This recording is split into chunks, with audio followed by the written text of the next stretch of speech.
Hi friends, welcome to my channel. వచ్చి ఏంటంటే మనం ఖైరతాబాద్ గణేశం దగ్గరికి వెళ్ళాము.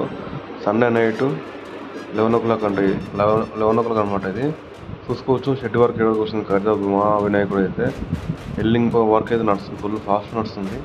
చూస్తున్నారు కదా, పైన మనుషులు కనిపిస్తున్నారు కదా, పైన ఫుల్ ఫాస్ట్ నడుస్తుంది వినాయకుని వర్క్ అయితే. పక్కన షెడ్లు 2 షెడ్లు అయితే అయిపోయినాయి. వినాయకుని షెడ్ అయిపోతుంది, పైన కాలేదు. షెడ్ వర్క్ మొత్తం కావాలి, అవుతుంది. ఇవంతా ఎల్డింగ్ అయిపోయినా అవుతుంది. సైడ్ చూసుకోవచ్చు, సైడ్కి అయితే అయిపోయింది ఆ షెడ్.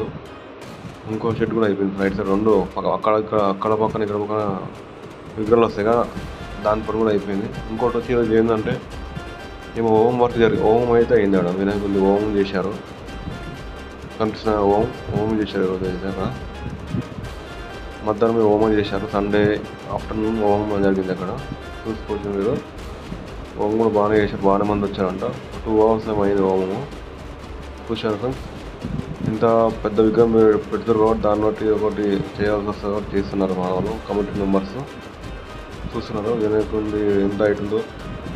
70 feet మా గణేశుడు అంటే అర్థం చేసుకోవాలి ఎంత పెద్దగా ఉన్న 70 feet. ఫస్ట్ టైం మన దగ్గర పెట్టడం 70 feet. 70 years 70 feet వినాయకుడు అయితే పెడుతున్నాం ఖైరతాబాద్ మా గణేశుడు. ఓకేనా ఫ్రెండ్స్, వీడియో అయితే మొత్తం చూడండి, బాగుంటుంది. మొత్తం అంతా అప్డేట్ అంతా ఇదే ఉంది. ఈరోజు అయితే సండే నైట్ 11 o'clock అనమాట. 11కి వచ్చాము. మధ్యాహ్నం మనకు కుదరదని చెప్పి నైట్ రావాల్సి వస్తుంది అప్పుడు. ఓకేనా సార్. శ్రీ గణేష్ మహారాజ్కి జై.